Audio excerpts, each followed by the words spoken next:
Here in this video, we have all of your Tesla stock news and what to expect in this week ahead. Worth mentioning is last week was a $5.4 trillion option expiration, in fact, the largest in history. This will lead to heightened volatility and repositioning into other areas of our markets. And we do have some big data this week that will be important. First up, let's start with some notable news that was missed last week. Morgan Stanley last Thursday reiterated their outperform rating and their $310 price target on Tesla stock. Dan Ives on Friday went on CNBC and called Tesla's AI adventure within Tesla a $1 to $2 trillion value proposition. Dan Ives also suggested that Tesla's stock could break over $400 per share within the next 12 to 18 months, mostly fueled by AI progress. Stellantis has now introduced TSLA Auto Drive. This is designed to be a software that could eventually compete with Tesla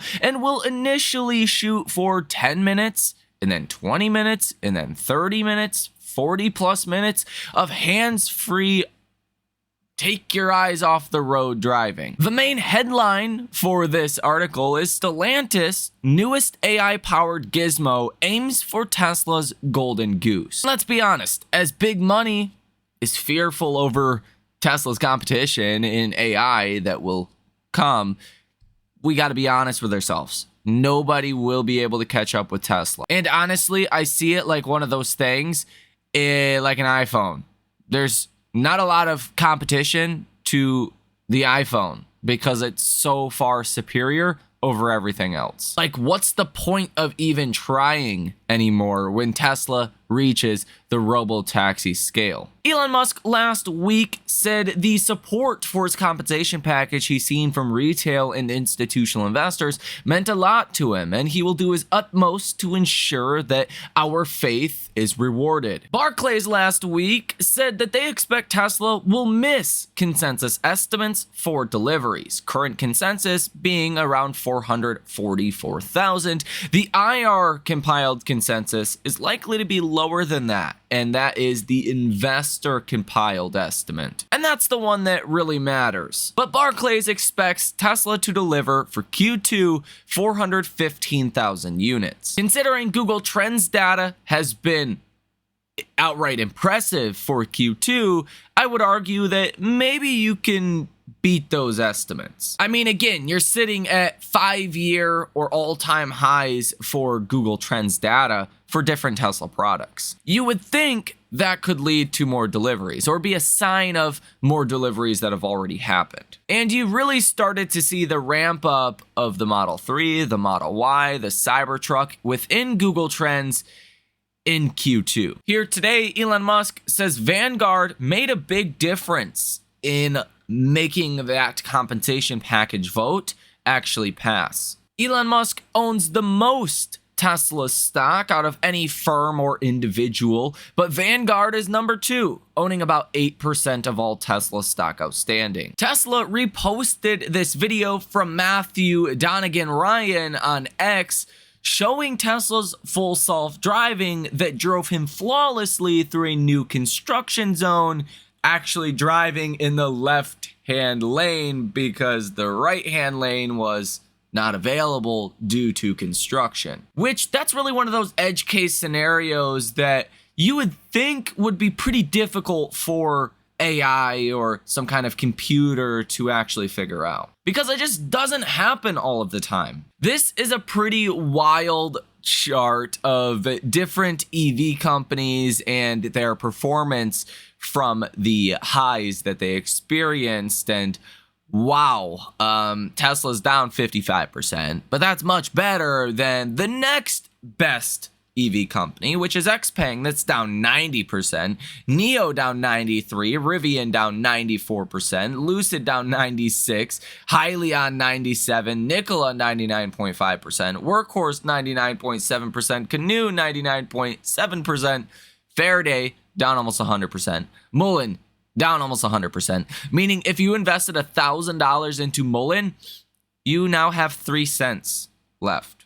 If you invested $1,000 into Faraday Future, you now have 10 cents left. And then you have Arrival that's bankrupt, Archimoto that's bankrupt, Proterra bankrupt, Lordstown bankrupt, and Fisker that is now bankrupt. From this perspective, Tesla is doing just fine. And especially considering the overall environment out there right now in the auto market. Especially if you sell direct to consumer and you're not selling on dealerships with highly incentivized programs. Deliveries for the Model 3 Performance in China have started in recent days, and it looks like it's being taken pretty well. Last week on Friday, Tesla had a 100% positive order value from unusual trades that came through on the scanner by big money. You had 10 different trades totaling $2.36 million with a positive order value of 100%. If we take a look at the entirety of last week, you had 52 different orders totaling $19.59 million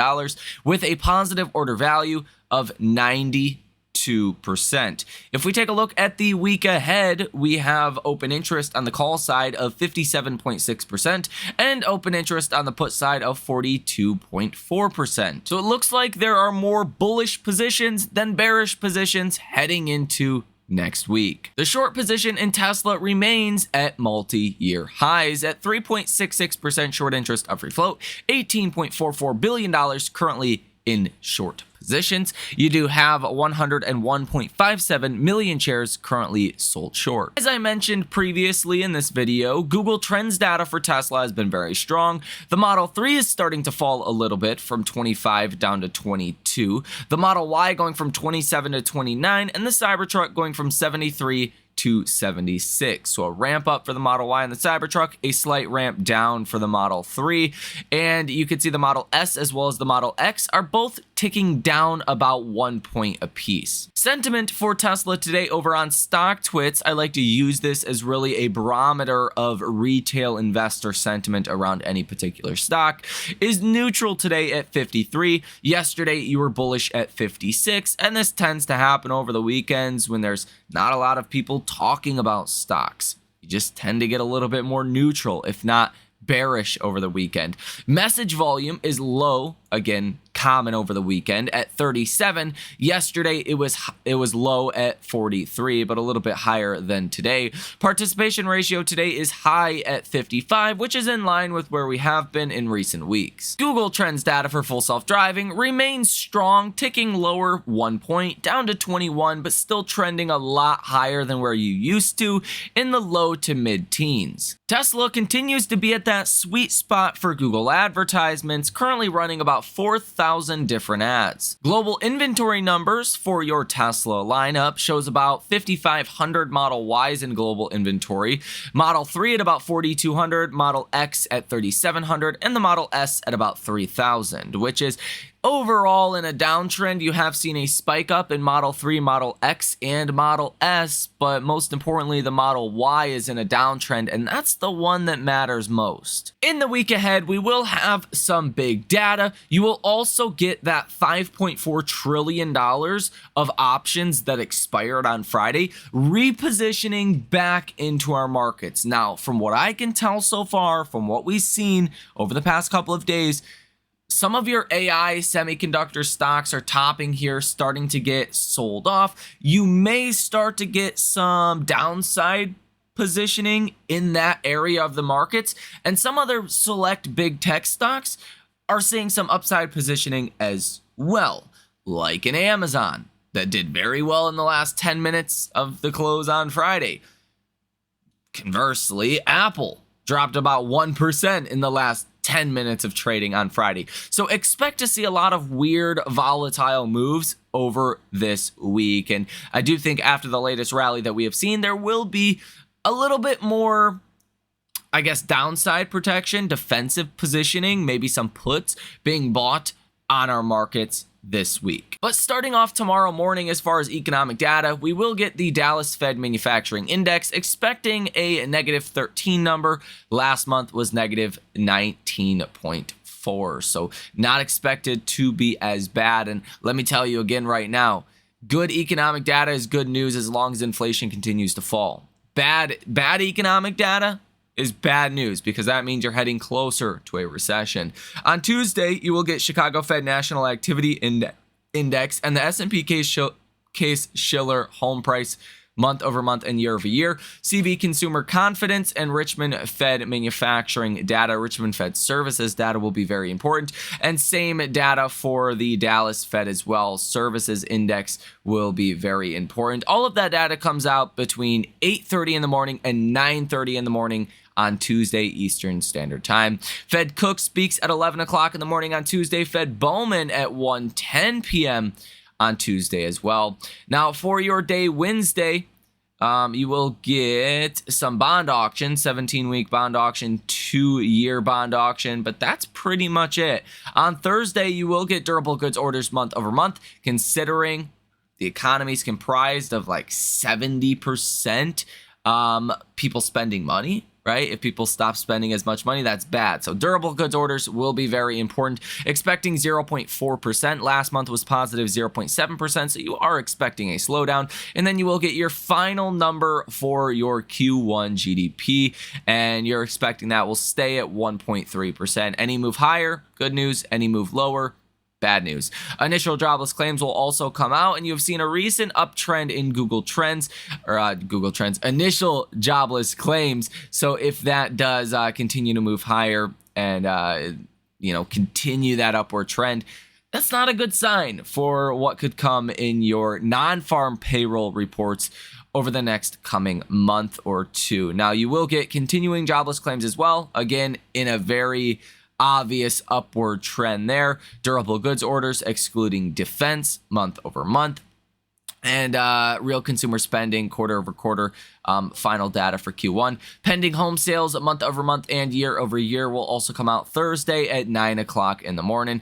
And then Kansas Fed Composite Index and Kansas Fed Manufacturing Index come out at 10 o'clock in the morning as well on Thursday. On Friday, you're going to have your big data. That is core PC price index month over month. You're expecting a really good number here of 0.1%. Last month was 0.2%. So if you get a 0.1% number there, yeah, that's going to be really good news. You're also going to get personal income month over month expected to rise from 0.3% last month to 0.4% for the month of May. Personal spending for the month of May will also come out at 8:30 in the morning on Friday, alongside your PCE data and your personal income data. You're expecting 0.3%. Last month was 0.2% month over month. And that's going to be a big one to watch because, again, 70%, 73%, there's different estimates for this, of your GDP data is comprised of people spending money. Again, so if you're not seeing good spending numbers, it's hard to make an argument that, one, the economy is doing good in general, but even number two, that company earnings will be good. So spending has a lot to do with a recession and corporate profit expectation. So that will be very important, as well as the Chicago PMI does come out 8:45 in the morning as well on Friday. And then Fed Bowman speaks at around 11 o'clock in the morning. So we are going to have a pretty jam-packed week this week as far as economic data, and I'm expecting quite a bit of volatility. Again, especially considering the S&P 500, the NASDAQ, they're both overextended near all-time highs with RSIs that are anywhere from 72 on the SPY to, if you look at the NASDAQ, a little bit higher than that at about 73. I mean, you are looking at a pretty overextended market, especially if you look at the weekly chart.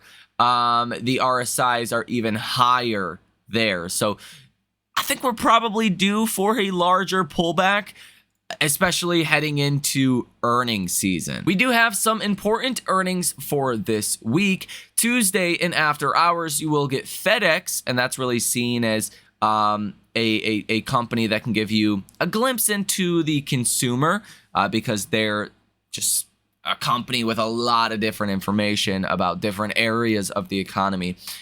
So that one will be important Tuesday in after hours. FedEx sitting near all-time highs. Expectations pretty high for FedEx. Wednesday pre-market, you will get General Mills and Paychex. Wednesday in after hours, you will get Micron, BlackBerry, and Levi's, as well as Jeffries.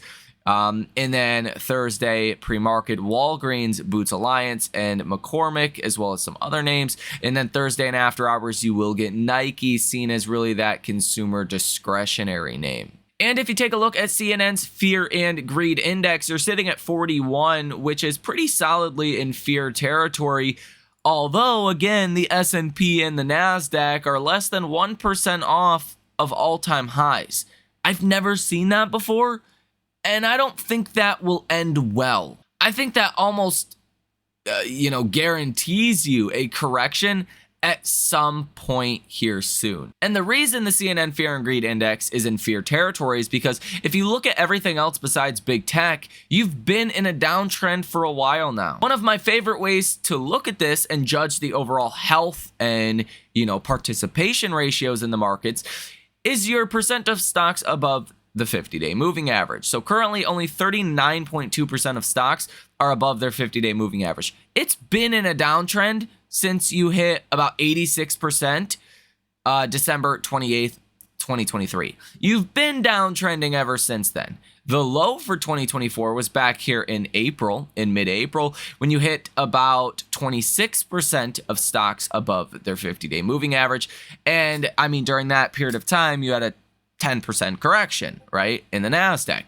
And sitting so close to all-time highs with the percent of stocks above their 50-day moving average getting close to the lows that you've seen in mid-April after a 10% correction, I mean, it could lead to a sharp downward correction because the markets need corrected. And your average stocks out there have already been screaming correction in a downtrend for, a couple of weeks now, ever since really mid-May. Again, on a technical basis, it's pretty simple for Tesla. You want to watch this 100-day moving average as well as the 20-day moving average, both of those sitting around $178 per share for Tesla stock. They're converged on each other. So if you do get downside, you should bounce, find some support around that level. If not, your 50-day moving average would be the next target, about $173.62 per share.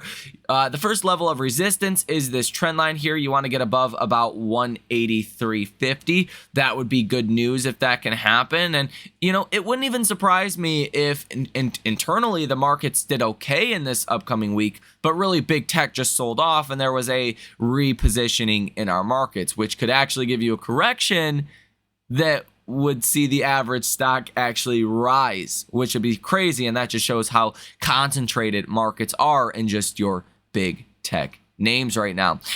The next big level of resistance will be that 188 level and then ultimately $200 per share if we do start to get some kind of material upside. I will also mention that on Friday, you did see the last 10 minutes or so of the trading day. That was pretty good for Tesla.